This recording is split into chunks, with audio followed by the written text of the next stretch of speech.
Hi എല്ലാ കൂട്ടുകാർക്കും അക്കൂട്ടൻസ് ബ്ലോഗിലേക്ക് സ്വാഗതം. ഇന്നത്തെ നമ്മുടെ വീഡിയോ മഴ കാരണം നമുക്ക് വന്ന കൊച്ചു കൊച്ചു നഷ്ടങ്ങൾ കാണിക്കാൻ വേണ്ടി എടുത്തൊരു വീഡിയോ ആണ്. അപ്പോൾ വീഡിയോയിലേക്ക് പോകുന്നതിന് മുമ്പ് ആദ്യമായിട്ടാണ് എൻ്റെ ചാനൽ കാണുന്നതെങ്കിലും സബ്സ്ക്രൈബ് ചെയ്യാൻ മറക്കണ്ട. വീഡിയോ ഇഷ്ടമായാൽ ലൈക്ക് ചെയ്യാനും ഷെയർ ചെയ്യാനും കമൻറ്റ് ചെയ്യാനും മറക്കണ്ട. അപ്പോൾ നമുക്ക് വീഡിയോയിലേക്ക് പോവാം. ഏറ്റവും കൂടുതൽ എനിക്ക് നഷ്ടം ഉണ്ടായത് എന്ന് പറയാൻ പറ്റുന്നത് വാഴയാണ് കേട്ടോ. വാഴ കുലച്ച് നിന്ന വാഴകളാണ്, 3-4 എണ്ണമാണ് ഒരേപോലെ വീണത്. താഴേക്ക് വീഴുകയും ചെയ്തു, ഒടിഞ്ഞു പോവുകയും ചെയ്തു. കുലച്ച് അധികം ആയില്ല കേട്ടോ, കാരണം ഒരു ഓണമൊക്കെ ആകുമ്പോഴത്തേക്ക് നല്ല അടിപൊളി കൊല കിട്ടിയനായിരുന്നു. ചെറുപഴമായിരുന്നു, പാളയംകുടൻ. പിന്നെ രണ്ടാമത്തെ നഷ്ടമെന്ന് പറഞ്ഞാൽ ഇതാണ് നമ്മുടെ ഫ്രാഷൻ ഫ്രൂട്ട്. ഇത് ഭയങ്കര നഷ്ടമെന്ന് പറയാൻ കാരണം കേട്ടോ, നല്ല ഒരു കൂടിയ ടൈപ്പാണ് ഇത്. ഹൈബ്രിഡ് വിത്താണിത്.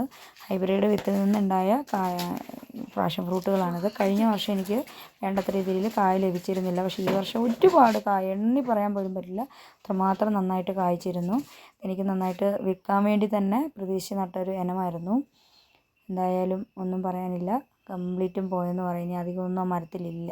അത്രമാത്രം പന്തലിൽ കുറച്ചൊക്കെ ഉണ്ട്, പക്ഷേ മരത്തിൽ നിന്നാണ് കൂടുതൽ പോയത്. മഴയെക്കാട്ടിലും കൂടുതൽ ശക്തിയിൽ വീശുന്ന കാറ്റായിരുന്നു ഏറ്റവും വലിയ പ്രശ്നം. പിന്നെ ഇവിടെ നിന്നൊരു വാഴ വീണ്, ഇവിടെ നിന്ന വഴുതനയൊക്കെ പകുതി ഒടിഞ്ഞു. ഇതൊക്കെ രാത്രി നേരങ്ങളിലാണ് കേട്ടോ മുഴുവനും വീണത്. പിന്നെ പപ്പങ്ങയുടെ കൈയൊക്കെ ഒടിഞ്ഞു പോയി, ഫുള്ളൊടിഞ്ഞ് നിൽക്കുന്നു. മഴയ്ക്ക് ശേഷം നമ്മൾക്ക് പറമ്പ് കാണുമ്പോഴത്തേക്ക് വല്ലാത്തൊരു വിഷമം തോന്നും കേട്ടോ, കാരണം മൊത്തത്തിൽ ഒരു വല്ലാത്തൊരവസ്ഥയാണ്. കാറ്റടിച്ച് എല്ലാം ഇലകളും, ഇടയ്ക്ക് 1-2 വേനൽമഴ കിട്ടിയ ചെടികളൊക്കെ ഒന്ന് നന്നായിട്ട് തഴച്ച് വളർന്നു വന്നതാണ്. പക്ഷേ ഇപ്പോഴത്തെ ആ മഴയും കാറ്റും വല്ലാണ്ട് നമ്മളെ ചതിച്ചിരിക്കുന്നു.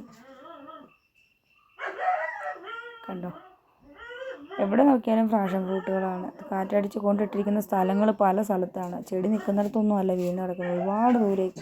പിന്നെ ദൂരേക്ക് വീണിൻ്റെ കൂടെ മഴവെള്ളം കുത്തി ഒലിച്ചതിലേക്ക് വരുന്നുണ്ടായിരുന്നു. ആ വെള്ളത്തിൽ ഒലിച്ച് കുറേ ദൂരെ മാറി മാറി കിടക്കുന്നുണ്ട് കേട്ടോ. എന്തൊരു മഴയും കാറ്റുമായിരുന്നു എൻ്റെ പൊന്നേ, ഒന്നും പറയാനില്ല. ഒരാഴ്ച തകർത്ത് വീഴും. നല്ല തഴച്ച് നിന്ന മുളകുകളും പൂക്കളും എല്ലാം കൊഴിഞ്ഞു പോയി. മൊത്തത്തിൽ ഒരു ശൂന്യാവസ്ഥയായി. എന്തൊക്കെയോ ഒരു ഇതുണ്ടായിരുന്നു, കാരണം ഒന്നും ഞാൻ അധികം നട്ടില്ലെങ്കിൽ പോലും ഉണ്ടായിരുന്ന എല്ലാം മുളച്ചെന്ന് വന്നൊരവസ്ഥയായിരുന്നു. ഒന്നും ഇല്ലാതായി.